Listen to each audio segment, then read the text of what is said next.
असम में इन दिनों चुनावी माहौल पूरी तरीके से गर्मा चुका है। राजनीतिक दलों के बीच आरोप प्रत्यारोप का दौर तेज हो गया है और जनता को लुभाने के लिए बड़े बड़े नेता मैदान में उतरे हुए हैं। इसी कड़ी में सीएम योगी की रैली को लेकर काफी उत्साह देखा जा रहा है। उनके दौरे से चुनावी तापमान और बढ़ने की संभावना है, तो वहीं दूसरी तरफ ओवैसी भी लगातार अपनी बयानों और सभाओं के जरिए माहौल को और अधिक धार दे रहे हैं। असम में इस बार का चुनाव केवल स्थानीय मुद्दों तक सीमित नहीं रह गया है, बल्कि इसमें राष्ट्रीय राजनीति की झलक साफ तौर पर देखने को मिल रही है। एक तरफ भाजपा अपने विकास और राष्ट्र सुरक्षा के मुद्दे को लेकर जनता के बीच जा रही है, तो वहीं विपक्षी दल सरकार को घेरने में कोई कोर कसर नहीं छोड़ रहे। ऐसे में सीएम योगी की रैली भाजपा के लिए एक बड़ी ताकत साबित हो सकती है, क्योंकि वह अपने आक्रामक भाषण और हिंदुत्व के एजेंडे के लिए जाने जाते हैं। दूसरी ओर ओवैसी भी असम में अपनी पार्टी को लगातार मजबूत करने की कोशिश कर रही हैं। वे खास तौर पर अल्पसंख्यक समुदाय को साधने के प्रयास में हैं और भाषणों में ये साफ झलकता है। उनके आने से चुनावी मुकाबला और भी रोचक हो गया है, क्योंकि वे सीधे तौर पर भाजपा और कांग्रेस दोनों को चुनौती दे रहे हैं। चुनावी माहौल के गरमाने का असर आम जनता पर भी देखने को मिल रहा है। गांव-गांव और शहर-शहर में राजनीतिक चर्चाएं तेज हो गई हैं। लोग अपने अपने नेताओं के समर्थन में खुलकर सामने आ रहे हैं। सोशल मीडिया से लेकर जमीनी स्तर तक हर जगह चुनाव की ही चर्चा है। विशेषज्ञों का यह मानना है कि बड़े नेताओं की रैलियां चुनाव के परिणामों पर सीधा असर डालती ही हैं। सीएम योगी की लोकप्रियता और ओवैसी की सक्रियता इस चुनाव को त्रिकोणीय मुकाबले में बदल सकती है। इससे वोटों का बंटवारा भी संभव है, जिसका फायदा किसी तीसरे दल को मिल सकता है। कुल मिलाकर असम का चुनाव इस बार बेहद दिलचस्प मोड़ पर पहुंच गया है। बड़े नेताओं की एंट्री, तीखे बयान और जनता की बढ़ती भागीदारी इसे और भी रोमांचक बना रही है। अब देखना यह होगा कि चुनावी रण में कौन बाजी मारता है और किसकी रणनीति सफल होती है। उधर असम के बोडोलैंड क्षेत्र में चुनाव नजदीक आते ही भूमि अधिकारों का विषय एक बार फिर चर्चा के केंद्र में आ गया। जैसे जैसे चुनावी गतिविधियां तेज हो रही हैं, वैसे वैसे जनजातीय समुदाय की भूमि पट्टों का वितरण एक महत्वपूर्ण मुद्दा सामने बनकर आ रहा है। इस वक्त हमारी संवाददाता तेजोतालो नाकरो असम की धरती पर मौजूद है और वहां से लगातार ऐसे मुद्दों को उठाकर सामने ला रही हैं। देखिए।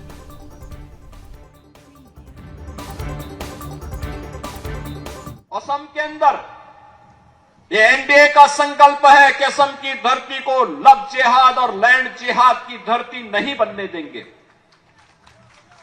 असम की धरती में घुसपैठ नहीं होने देंगे। असम की डेमोग्राफी को बदलने की कांग्रेस और यूडीएफ की साजिश को सफल नहीं होने देंगे और इसको रोकने का काम केवल और केवल एनडीए की, बीजेपी की गवर्नमेंट ही कर सकती है। कांग्रेस और यूडीएफ नहीं कर सकती। और इसीलिए आज मैं आया हूं आपके पास। मैं उत्तर प्रदेश से विशेष रूप से आया हूं कहने के लिए। आज आप देख रहे होंगे उत्तर प्रदेश में पिछले 9 वर्ष से डबल इंजन की सरकार है और 9 वर्ष में एक भी दंगा यूपी में नहीं हुआ है। एक भी दंगा नहीं। दंगा मुक्त, कर्फ्यू मुक्त, माफिया मुक्त, कोई माफिया नहीं। विकास कार्य धड़ल्ले से डबल इंजन की सरकार बुलेट स्पीड पर विकास के कार्यों को आगे बढ़ा रही है, तो गरीबों के कल्याण के कार्यक्रम को भी आगे बढ़ाने का काम कर रही है। रखिए, ना कांग्रेस, ना मोदी, ना अमित शाह, ना हेमंत बिस्व शर्मा चाहते हैं कि मियां लोगों की एक लीडरशिप रहे, मियां लोगों को खत्म कर दिया जाए। अरे खत्म करने की बात करने वालों, तुम खत्म हो जाएगी और मियां जिंदा रहने वाला है इंशाअल्लाह। मियां आबाद रहेगा। जो लोग हमसे कहते हैं कि तुम्हारी हड्डियों को तोड़ देंगे, तुम्हारी कमर की हड्डी को तोड़ देंगे, अरे तुम कितना मारते मार लो, मगर मियां खत्म नहीं होगा, मियां जिंदा रहेगा इंशाअल्लाह ताला। तो मेरे अजीज, वहां हिंसा हो गई। क्यों हिंसा हो गई? कि भोली बाली गारो महिलाओं को फंसाकर एक घुसपैठिए शादी कर हिल काउंसिल का कब्जा लेने चाहते थे। एक कांग्रेस पार्टी ने असम को घुसपैठियों का अड्डा बनाया। वो दिन दूर नहीं, अगर फिर से उनकी सरकार आएगी तो हमारे ट्राइब के बीच में भी घुसपैठिए घुसेंगे। आप चाहते हैं घुसपैठिए घुसे? जरा जोर से बोलो, चाहते हैं? क्या कांग्रेस पार्टी रोक सकती है? आप फिर से एक बार, तीसरी बार भारतीय जनता पार्टी का सरकार बनाइए। अगली बार मैं आऊंगा तब चुन चुन कर घुसपैठियों को वापिस भेजने का काम ये भारतीय जनता। उधर असम के बोडोलैंड क्षेत्र में चुनाव नजदीक आते ही भूमि अधिकारों का विषय एक बार फिर चर्चा के केंद्र में आ गया। जैसे जैसे चुनावी गतिविधियां तेज हो रही है, वैसे वैसे जनजातीय समुदाय को भूमि पट्टों का वितरण एक महत्वपूर्ण मुद्दा बनकर उभर रहा है। इस वक्त हमारी संवाददाता तेजोतालो नाक्रो असम की धरती पर मौजूद हैं और वहां से लगातार ऐसे मुद्दों को उठाकर सामने ला रही हैं। देखिए। बोडोलैंड टेरिटोरियल रीजन जो 6 शेड्यूल के अंदर एक ऑटोनॉमस काउंसिल है, यहाँ ट्राइबल कम्युनिटीज के लिए लैंड पट्टास का मुद्दा काफी टाइम से पेंडिंग है। जमीन के अधिकार जो बोडो आइडेंटिटी का एक इम्पोर्टेंट हिस्सा है, आज भी कई लोगों तक नहीं पहुंच पाए हैं। पिछले सरकारों इंक्लूडिंग कांग्रेस ने भी कई बार प्रॉमिसेस किए, बट ग्राउंड पर इम्प्लीमेंटेशन लिमिटेड ही रहा। अब 2026 असम असेंबली इलेक्शंस में ये इशू फिर से सेंटर स्टेज पर आ गया है। पॉलिटिकल पार्टीज जैसे यूपीपीएल और बीपीएफ दोनों ही लैंड पट्टास को लेकर बड़ा वादा कर रहा है और वोटर्स को टारगेट कर रहे हैं। अब सबसे बड़ा सवाल ये है, क्या इस बार इलेक्शन के बाद सच में लैंड राइट्स पर कोई कंक्रीट एक्शन होगा या फिर ये मुद्दा एक इलेक्शन प्रॉमिसेस बनकर रह जाएंगे? जय हिंद, मैं हूं तेजोतालो नाक्रो, सुदर्शन न्यूज चैनल के लिए चंदन के साथ कोकराझार से। तो फिलहाल जिस तरीके से आप देख रहे हैं, साफ तौर पर हम आपको दिखा रहे हैं कि नेताओं की क्या प्रतिक्रिया यहां पर सामने आ रही है और ग्राउंड जीरो से भी हमने आपको रिपोर्ट दिखाई। अब आगे बढ़ते हैं, खास मेहमान हमारे साथ जुड़ चुके हैं, उनका रुख करेंगे। बीजेपी प्रवक्ता है अविरल मलिक। अविरल, बहुत बहुत स्वागत है आपका। मुन्ना हबीब खान है कांग्रेस प्रवक्ता। हबीब जी, आपका स्वागत है। सुरेंद्र स्वामी है राजनीतिक विश्लेषक। सुरेंद्र सर, आपका भी मैं बहुत बहुत स्वागत करता हूं और हमारे संवाददाता अमित लगातार हमारे साथ बने हुए हैं, उनका भी मैं रुख करूंगा। लेकिन सबसे पहले है अविरल, मैं आप ही का रुख करना चाहूंगा। जिस तरीके से अब सीएम योगी भी साफ तौर पर कहीं ना कहीं पूरी ताकत दिखाते हुए यहाँ पर नजर आ रहे हैं, स्टार प्रचारक के तौर पर भी वो यहाँ पर मौजूद हैं, लगातार रैलियां आयोजित होंगी, उस पर कहीं ना कहीं मैं आपसे जवाब लूंगा। लेकिन उससे पहले तस्वीरें जो हम आपको दिखा रहे हैं, ये दिखाना भी बेहद महत्वपूर्ण हो जाता है, क्योंकि प्रधानमंत्री जिस तरीके से असम की धरती से साफ तौर पर संदेश देते हैं, वो कहीं ना कहीं असम वासियों को बहुत ज्यादा लुभाता है। और बीजेपी की पूरी कोशिश ये है कि इस बार फिर से वापसी हो और कहीं ना कहीं एक बार फिर से जो विकास की रफ्तार है उसको आगे लगातार बढ़ाया जा सके। एक बार खास मेहमान जो जुड़ चुके हैं उनको स्क्रीन पर लाइए और उसके बाद इस चर्चा को आगे बढ़ाते हैं। अविरल मलिक हमारे साथ लगातार बने हैं, सुरेंद्र स्वामी जी भी है और हमारे संवाददाता भी लगातार बने हैं। अविरल, जिस तरीके से अब भारतीय जनता पार्टी पुरजोर कोशिश कर रही है कि वापसी असम में दोबारा से हो, तैयारी लगातार है, जनसभाएं हो रही है, सीएम योगी की भी मौजूदगी है, पहली प्रतिक्रिया आपकी? जी देखिए, जहां तक विषय एक तरीके से भारतीय जनता पार्टी का, तो निश्चित रूप से भारतीय जनता पार्टी पूर्ण रूप से सशक्त है, मजबूत है। मैं समझता हूं इसमें किसी रूप में कोई कंफ्यूजन नहीं है। और जहां तक विषय एक तरीके से असम प्रदेश की अगर बात कर जाए तो निश्चित रूप से भारतीय जनता पार्टी पूर्ण और प्रचंड बहुमत वाली सरकार असम प्रदेश के भीतर डंके की चोट पर बनाएगी। इसमें कोई, मैं समझता हूं, संदेह संशय किसी के मन में नहीं होना चाहिए, क्योंकि हम यदि चुनाव लड़ते हैं तो विकास के मुद्दे के आधार पर चुनाव लड़ते हैं, गरीबी के मुद्दे के आधार पर चुनाव लड़ते हैं कि गरीब मुक्त हम प्रदेश बनाएंगे, गरीब मुक्त देश बनाएंगे। और निश्चित रूप से नंबर 1 प्रदेश का निर्माण करने की बात के आधार पर हम जनता के मध्य में जाते हैं। और ये ऐसा नहीं है कि भाई एक बार नंबर 1 बन गया उसके बाद वो आगे क्या होगा क्या नहीं होगा वो ऐसे चलता रहे। नहीं, देखिए, जहां तक विषय एक तरीके से विकास एक कंटिन्यू प्रोसेस है, डेवलपमेंट एक कंटिन्यू प्रोसेस है। डेवलपमेंट की शुरुआत वो हम पूर्ण रूप से कर रहे हैं असम प्रदेश के भीतर। हेमंत बिस्व शर्मा जी के नेतृत्व मजबूती के साथ, माननीय प्रधानमंत्री मोदी जी के मार्गदर्शन में, अमित शाह जी के मार्गदर्शन में, बीएल संतोष जी के मार्गदर्शन में, अध्यक्षता में नितिन नवीन जी की मजबूती के साथ भारतीय जनता पार्टी असम में चुनाव जीतेगी। इस चीज को बिल्कुल स्पष्ट इन्हें जान लेना चाहिए विपक्ष के लोगों को। और जहां तक विषय एक तरीके से राजनीतिकरण करने का, आरोप प्रत्यारोप करने का, और जो गायक जो जुबीन है उनकी मौत का जो मामला है कार से, उस विषय पे राहुल गांधी जी वहां बोल के आए। तो मैं समझता हूं इस मुद्दे को पॉलिटिसाइज करने से बेहतर है इन्होंने अपने दौर में कुछ किया होता, उसके आधार पे इन्हें बात करनी चाहिए थी।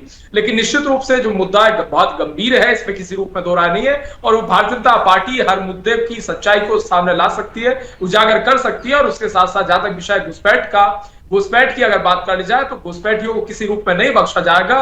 बिल्कुल स्पष्ट है, सभी घुसपैठियों पे कठोरतम कार्रवाई होगी, एक्शन होगा, और सबको बाहर निकालने का, चुन चुन के एक तरीके से चिन्हित करने का काम हमारी सरकार बनने के बाद होगा। ये इसमें मैं समझता हूं कोई कंफ्यूजन नहीं है। और जो मुद्दे हैं, चाहे वो रोजगार युक्त असम बनाने का विषय हो, बेरोजगारी मुक्त असम बनाने का विषय हो, गरीब मुक्त असम बनाने का विषय हो, या फिर अच्छे लॉ एंड ऑर्डर का विषय हो, जो कि स्टेट सब्जेक्ट होता है basically as per the constitution of India, union list में वो मामला नहीं होता, राज्य सूची के अंतर्गत आता है। और जहां तक विषय एक तरीके से विकास का, तो निश्चित रूप से एग्रीकल्चर सेक्टर का डेवलपमेंट हो, टूरिज्म सेक्टर का डेवलपमेंट हो, या फिर नारी सशक्तिकरण, महिला सुरक्षा का विषय हो। ठीक है, संपर्क शायद टूट गया है, दोबारा संपर्क साधने का प्रयास किया जाएगा। और कांग्रेस प्रवक्ता भी हमारे साथ इस वक्त लगातार बने हैं, मुन्ना हबीब खान जी हैं। हबीब जी, क्योंकि मैं आपकी प्रतिक्रिया भी इस पर चाहूंगा, जिस तरीके से अब कहीं ना कहीं बीजेपी पूरी कोशिश कर रही है, ओवैसी भी अब मैदान में उतर चुके हैं, कांग्रेस पार्टी की तरफ से क्या तैयारी चल रही है? अर्जुमन जी, जिस तरीके से आज चाहे गौरव गोगोई के सभा में हो, चाहे हमारे राष्ट्रीय नेता श्री राहुल गांधी जी के सभा में हो, आपने देखा किस तरीके से भीड़ उमड़ी है। तो ये दर्शा रहा है कि भारतीय जनता पार्टी की सरकार असम से जा रही है और कांग्रेस की सरकार असम में वापसी आ रही है। उसके 6-7 मुख्य कारण है। चाहे चाय के बागान का मसला हो, चाहे वहाँ युवाओं के रोजगार का मसला हो, चाहे वहाँ पे जिस तरीके से लोग वहाँ पे परेशान हो, चाहे व्यापारी का मसला हो, ये सारे मसलों के साथ इस बार असम के लोगों ने ये मन बनाया है कि कांग्रेस की सरकार वहां बनानी है, चौमुखी विकास कांग्रेस की करनी है।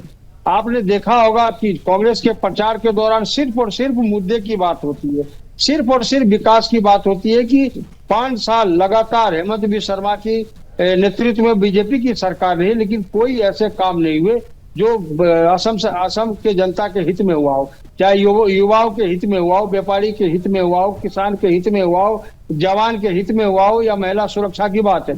आज भी वही रागा लपड़े, हिंदुस्तान शमशान, कब्रिस्तान, पाकिस्तान। तो इन नारों से देश का न देशवासियों का भला होने वाला नहीं है। तो मैं समझता हूं कि इस बार जो सरकार बनेगी कांग्रेस की बहुत ही मजबूती के साथ बनेगी, और इसकी तैयारी गौरव गोगोई के नेतृत्व में कांग्रेस पार्टी ने 3 साल पहले कर दी थी। वहां पे जो भी हमारे कार्यकर्ता है, ब्लॉक स्तर पे जाकर के, घर घर जाकर के लोगों का समस्या जाना है, उसके बाद सर्वे रिपोर्ट के हिसाब से वहां पे मजबूती के साथ कांग्रेस चुनाव लड़ रही है। दूसरी बात, इस बार जो कैंडिडेट का जो सिलेक्शन हुआ है वो किसी शीर्ष नेतृत्व के कहने पे नहीं हुआ, जनता का जो डिमांड था, जो विधानसभा में आप बिल्कुल मुन्ना जी, आप वापसी की बात तो यहाँ पर कर देते हैं अब, लेकिन देखिए बीजेपी का एक फॉर्मूला है कि शीर्ष नेतृत्व को मैदान में उतारना, चुनावी प्रचार करना। अब आपका शीर्ष नेतृत्व तो नजर ही नहीं आता है, राहुल गांधी पहुंचते नहीं है कहीं, प्रियंका गांधी की मौजूदगी नहीं होती है। अगर प्रचार प्रसार की बात करते हैं हम, तो अब कुछ नाम लेकर असम में आप वापसी की बात कर रहे हैं, कैसे पॉसिबल हो पाएगा? प्रद्युमन जी, परसों की रैली जो वायरल हुई, जो जिस तरीके से उम्मीद से 10 गुना ज्यादा जो रैलियों में भीड़ देखी गई, उस रैली का नेतृत्व जो गौरव गोगोई ने किया, जो उसके मुख्य चीफ गेस्ट थे वो हमारे राष्ट्रीय नेता श्री राहुल गांधी जी थे। आप कैसे कह सकते हैं कि राहुल गांधी चुनाव प्रचार उस तरीके से प्रमुखता के साथ नहीं देखने को मिलते, मेरा ये कहने का मतलब है। अब 1-2 बार आ जाने से थोड़ा ना काम होता है। अब 1-2 रैली कर ली, उसके बाद फिर खामोशी आ गई, वो खामोशी नहीं आनी चाहिए ना, वो खामोशी लगातार दिखती है, ये तो बीजेपी भी कहती है। प्रद्युमन जी, खामोशी तो इस बार दिखेगी नहीं, क्योंकि इस बार जिस तरीके से जनता आसाम की नाराज है और कांग्रेस के सपोर्ट में खड़ी है, और वहां की जनता चाहती है कि जुमलों की सरकार को हटाओ।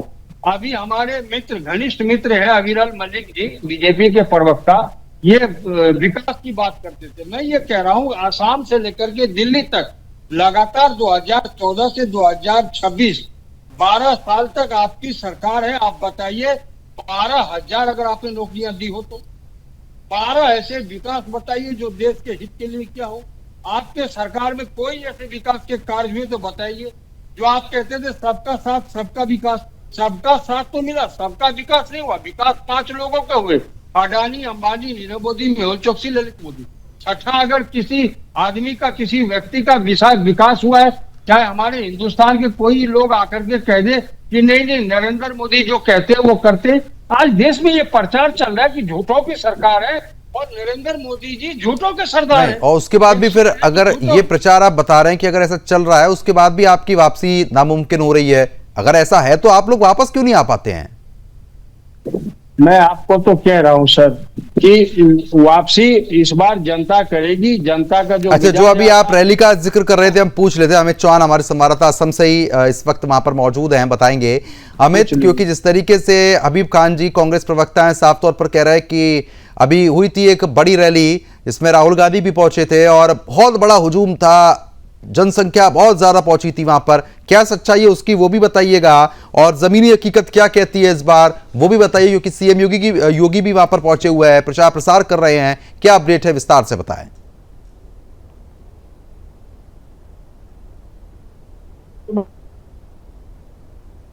जी, आज जो जिस तरीके से वीवीआईपी का दौरा यहाँ पर रहा और यहाँ की जो दशा और दिशा है वो पूरी तरीके से बदल चुकी है। ठीक है, संपर्क नहीं हो पा रहा है, दोबारा संपर्क साधने का प्रयास किया जाएगा। सुरेंद्र सर का मैं रुक कर लेता हूं। सुरेंद्र जी, अब एक तौर पर राहुल गांधी भी साफ तौर पर मैदान में उतरते नजर आ रहे हैं, जैसा हबीब खान जी कह रहे हैं। दूसरी तरफ सीएम योगी की मौजूदगी, और जब भी बीजेपी का शीर्ष नेतृत्व कहीं पहुंचता है, मुख्यमंत्री योगी पहुंचते हैं, तो स्वाभाविक है कि वहां पर बहुत बड़े पैमाने पर लोग पहुंचते हैं उनको सुनने के, देखने के लिए, क्योंकि एक जो उनकी भाषा शैली है, बोलने का तरीका है, उससे लोग प्रभावित होते हैं। आपका नजरिया क्या है कि जब बीजेपी इतनी प्रमुखता के साथ वहां पर मौजूद रहेगी, मौजूदगी दर्ज कराएगी, तो क्या कुछ देखने को मिलेगा? क्योंकि अब अमित शाह कह चुके हैं बंगाल में कि भाई वो 15 दिन वहां पर मौजूद रहेंगे, रणनीति बनाएंगे, और यहां पर भी असम में भी वही तैयारी देखने को मिल रही है। और विपक्षी दल किस तरीके की तैयारी कर रहे हैं, थोड़ा अंतर करके इसमें बताया। नहीं, देखिए, ऐसा है कि कांग्रेस भी मेन अपोजिशन है वहां पर, तो ऐसा तो है नहीं कि वो उसकी कोई प्रेजेंस कहीं भी आसाम में है नहीं। तो जो उनके गढ़ हैं, जहाँ जो मुस्लिम बाहुल्य स्थान है, तो वहाँ कांग्रेस का बोलबाला है। तो उनकी रैली में जब उनके राष्ट्रीय लीडर आएंगे तो भीड़ होगी। भीड़ जो है, जिस कॉन्स्टिट्यूएंसी में भीड़ होती है, उसका मतलब ये नहीं होता कि वो कॉन्स्टिट्यूएंसी, वो पार्टी जीतती है। बहुत सारे उदाहरण हैं। मोदी जी भी सब जगह भाषण देने जाते हैं, सारी सीटें तो नहीं जीतते हैं। मुख्य बात क्या है कि आसाम का जो चुनाव है, हिमंता बिस्वा शर्मा ने आकर के नॉर्थ ईस्ट को पूरा एक तरह से अपने में ढाल लिया है, और वो सिर्फ असम के ही लीडर इस समय नहीं रहे हैं, बल्कि पूरे नॉर्थ ईस्ट में एज कोऑर्डिनेटर उनकी अच्छी पहचान बनाई है उन्होंने, और एक अच्छा काम उन्होंने किया है। दूसरी बात यह है कि उनका जो अपना एक कनेक्ट है लोकल लोगों से, और खास तौर से जो महिलाएं हैं उनके साथ जो उनका एक कनेक्ट है, जो वो एक भाई और मामा का जो एक रिश्ता है, और वो इतना इनफॉर्मल सा रिश्ता, जहां भी हम लोग देखते हैं, रैलीज में जाते हैं, मीटिंग्स में जाते हैं, तो वो एक जो कनेक्ट है वो उनके फेवर में है। हालांकि ये तीसरी बार होगा, लेकिन मुझे नहीं लगता है कि कोई भी इस समय एंटी इनकम्बेंसी की वहां पे कोई लहर है, और नहीं वहां ओपिनियन पोल या दूसरी तरह की रिपोर्ट कुछ ऐसा दिखा रही है। इसलिए मेरा ये मानना है कि इस समय देश में जो एक नारा दिया था पिछले चुनाव में कि भाई एक हैं तो सेफ हैं, तो उसके दो ही नायक हैं, एक योगी जी हैं और जो हिमंत बिस्वा हैं, उनको नॉर्थ ईस्ट का छोटा योगी कहते हैं। तो उनकी भी वही स्टाइल है एडमिनिस्ट्रेशन की, वही बेबाकी है, और लोग उनसे खुश हैं। और इन पिछले 4-5 सालों में जिस तरह के वातावरण बने हैं, उसमें हिंदुओं का एकीकरण हुआ है, हिंदुओं में एक जागरण भी हुआ है। तो इसलिए मेरा ये मानना है कि अब की बार आसाम में जो चुनाव होगा, उसमें हिमंत बिस्वा शर्मा की वजह से वहां पर भारतीय एनडीए की जो सरकार है, उसको पिछले साल से बेहतर ही प्रदर्शन उनका इस बार रहेगा। जहां तक कांग्रेस का सवाल है, उसके सामने एक दूसरी मुसीबत यह है कि जेएमएम भी इलेक्शन वहां पे लड़ रहा है। फिर ओवैसी ने वहां पे AIUDF के साथ समझौता लगता है कर लिया है, तो वो कह रहे हैं ठीक कि है। हमें मुस्लिम्स की लीडरशिप चाहिए। तो अमित, अगर आवाज आ रही है तो एक बार बताइए कि क्या समीकरण बने हुए हैं अभी असम में, जनता क्या चाह रही है, जमीनी हकीकत क्या है?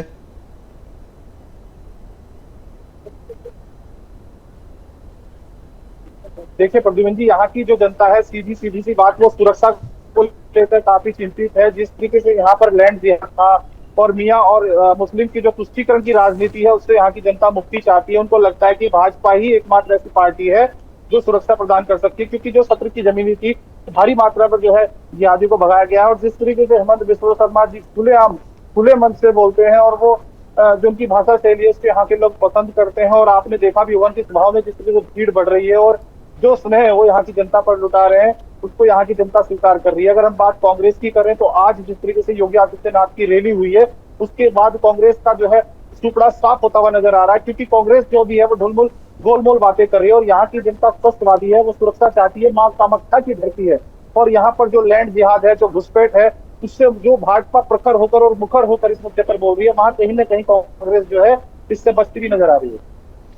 दूसरी तरफ ओवैसी की तरफ से भी कहा गया है कि जब तक ये दुनिया है, जब तक मियाँ रहेंगे। बेहतर है कि अब मियाँ शब्द को भी थोड़ा सा आप ट्रांसलेट कीजिएगा और दर्शकों को बताइएगा कि वो क्या और किस संदर्भ में कहना चाह रहे थे, उस पर भी प्रकाश डालिए थोड़ा सा।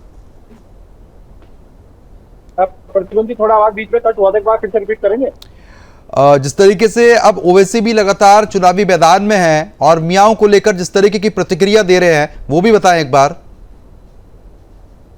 हाँ बिल्कुल, जिस तरीके से ओवैसी यहाँ पर मियाँ की और अल्लाह अकबर नारे तकबीर के यहाँ पर उनके मन से नारे लग रहे हैं, और वो समझ रहे हैं कि यहाँ पर वो सत्ता पे काबिज हो पाएंगे। लेकिन ये मां कामाख्या की धरती है, यहाँ की जो जनता है, जो वोटर्स हैं, वो समझते हैं, क्योंकि असम का चुनाव जो है राष्ट्र की अस्मिता से जोड़कर देख रहे हैं। जो नेशनल टीवी पर देखते हैं कि पूरे देश की नजर इस चुनाव पर टिकी है, तो उनको भी लगता है, क्योंकि अभी अरुणोदय योजना जो आई थी, 9-9 हजार रुपया यहाँ की सरकार ने महिलाओं के उत्थान के लिए महिलाओं के खाते में दिए थे। और वही जैसे कि रोजगार की बात है, तो यहाँ पर बहुत बड़ा प्लांट भी लगने जा रहा है, जिसमें हजारों लोगों को, युवाओं को रोजगार मिलेगा। विकास की बात अगर हम करें, तो यहाँ पर बड़ा नेटवर्क सड़कों का भी बना है। चलिए ठीक है, मैं तुरंत लौटूंगा आपके पास।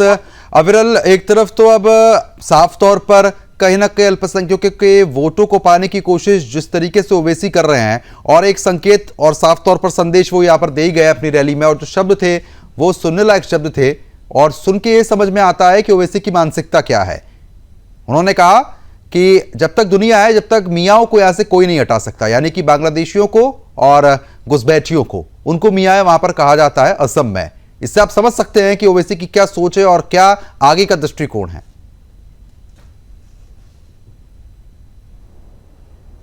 अविरल जी, देखिए, जहां तक विषय एक तरीके से असदुद्दीन ओवैसी जी का, तो असदुद्दीन ओवैसी क्या है क्या नहीं है, मैं समझता हूँ वो बिल्कुल स्पष्ट करने की आवश्यकता है ही नहीं जनता के मध्य में, क्योंकि जनता को बिल्कुल स्पष्ट मालूम है असदुद्दीन ओवैसी और अकबरुद्दीन ओवैसी, इन दोनों के बयान क्या रहते हैं। इनके भाई अकबरुद्दीन ओवैसी हैं, वो MLA हैं और वहां के अपने क्षेत्रीय नेता हैं, तो उनका जो बयान आया था 15 मिनट वाला बयान, वो सबको मालूम है बिल्कुल स्पष्ट रूप से इनकी क्या आइडियोलॉजी है, इनकी क्या मेंटेलिटी है, किस प्रकार से हिंदू मुस्लिम फुट पैदा करने की बात करते हैं, और किस प्रकार से सांप्रदायिकता बढ़ावा देने का प्रयास करते हैं, और किस तरीके से समाज में एक तरीके से देश में खाई पैदा करने का प्रयास करते हैं, कट्टरता को बढ़ावा देने का काम करते हैं। तो मैं समझता हूँ बिल्कुल स्पष्ट है, ये जो हिंदू मुस्लिम करने का काम इनके द्वारा किया जाता है, ये सबसे बड़ा खतरा है सेकुलरिज्म के लिए, सेकुलरिज्म के लिए, राष्ट्र के लिए, संविधान के लिए, कानून के लिए निश्चित रूप से सबसे बड़ा खतरा है।